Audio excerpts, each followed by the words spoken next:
Hi, this is John Mark Moore, and I'm doing one of my interviews, and this interview is with Reverend Brad K. Moore, and Brad has known me for a long time. He is actually my nephew, but we're also very close in ministry. Brad pastors two United Methodist churches in Huntsville, Arkansas, and he is a very new elder, and I want to congratulate him on that. But anyway, Brad has known me my whole life, and especially, before seminary, we had a lot of conversations, and then after, during and after.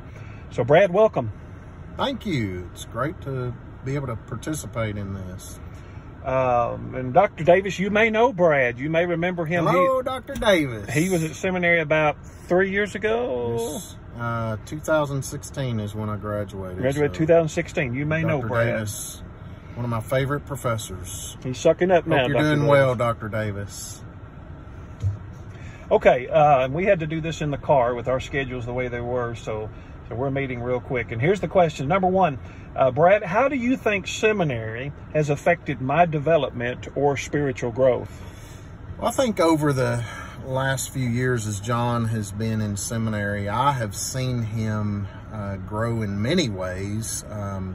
Theologically, his perspective obviously has been expanded. He's been around those with just a very diverse perspectives theologically, and I think what I've seen in John is that his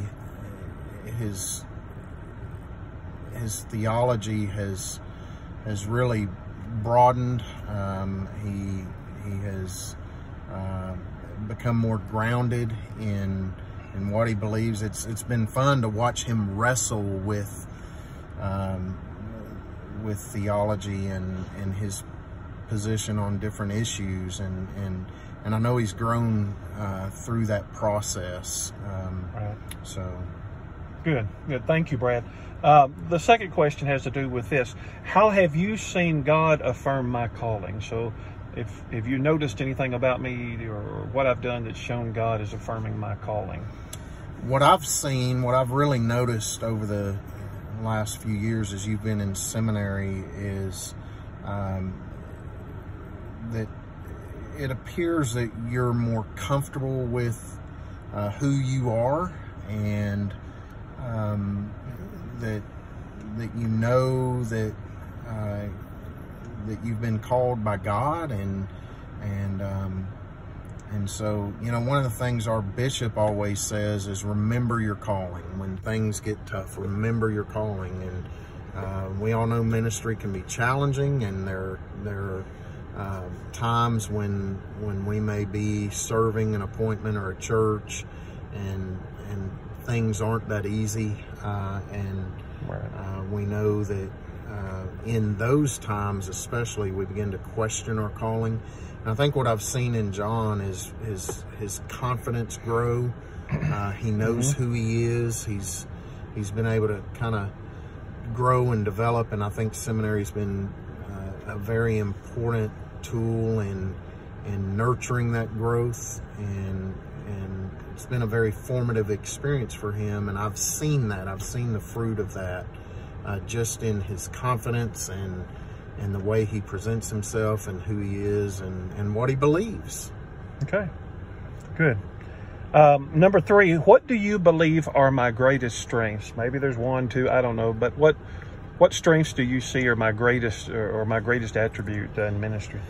I think the thing that stands out the most for me is your passion for ministry, for sharing the gospel, and the love you have for people. You really you're very relational. That's an incredible strength you have, and it works well in ministry. I mean, we've got to be relational, and obviously you're very talented musically.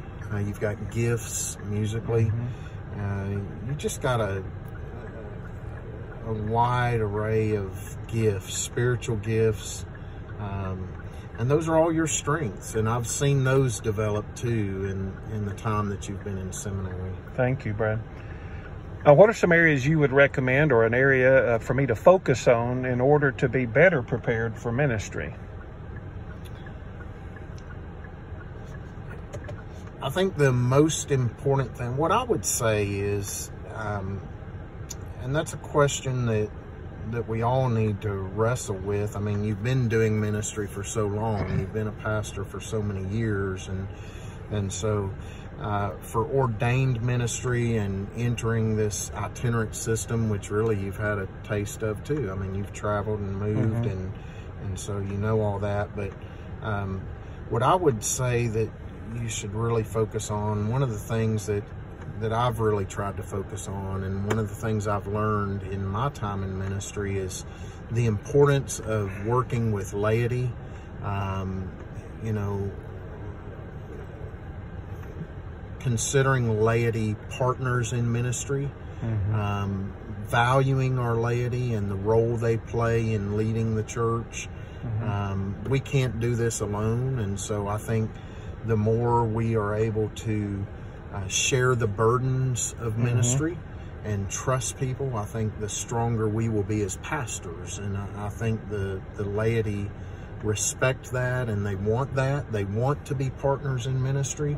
A lot of pastors have this mentality that they know what's right, they know what's best, it's their way or the highway, and they fail to involve laity in key decisions. And so I think if you focus on that, I think it's very important, and it can be the difference between success and failure as a pastor. Right. Good advice. So, you know, if you're reflecting on calling a little bit, Dr. Davis talks about calling quite a bit.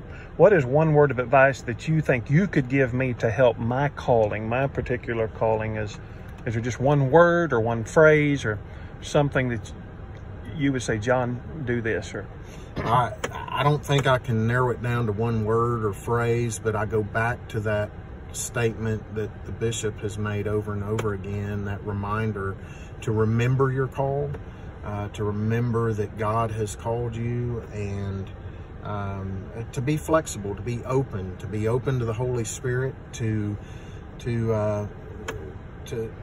really imagine that, you know, the Holy Spirit can work in us in ways that we might not understand, and that God's ways are not always our ways, and what might seem to us as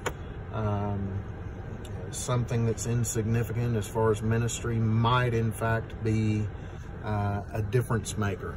And so stay close to God, you know, stay open-minded in with respect to your calling and where God may be calling you, and just be willing to Is that somebody trying to go get with in the there? Spirit. Yeah, that's in. Do I need to move? That's okay. You're okay. Okay. If you can back up, that'd be good. But so the next question is, in what role, so if you're thinking of a role or a context, do you believe I would serve best in?